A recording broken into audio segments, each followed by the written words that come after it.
મહાપ્રસાદ બનાવવા માટે એક કઢાઈ લેશું, તેમાં 3 ચમચી ઘી ઉમેરીશું.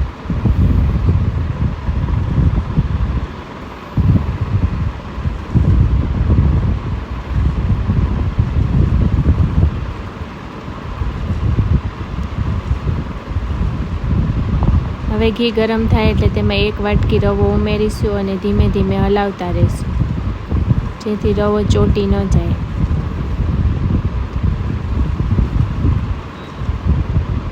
રવો શેકાઈ ગયો છે. હવે તેમાં દ્રાક્ષ ઉમેરીશું.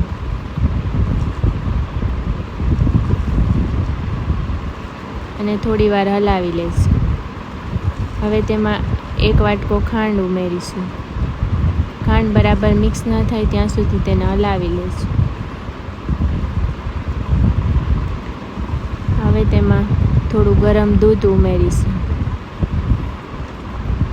અને મિક્સ કરી લઈશું.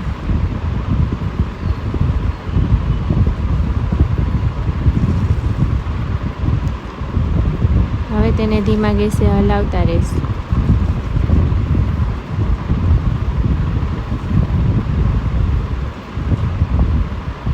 હવે તેમાં એલચી ઉમેરીશું.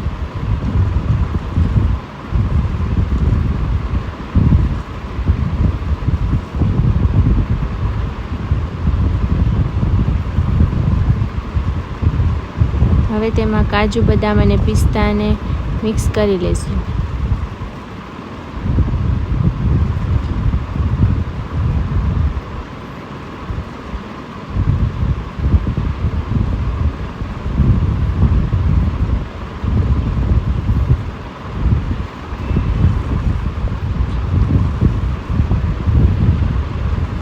હવે આપણો શીરો બનીને રેડી થઈ ગયો છે. આવી ટેસ્ટી રસોઈ શીખવા માટે હમણાં જ ફોલો કરો.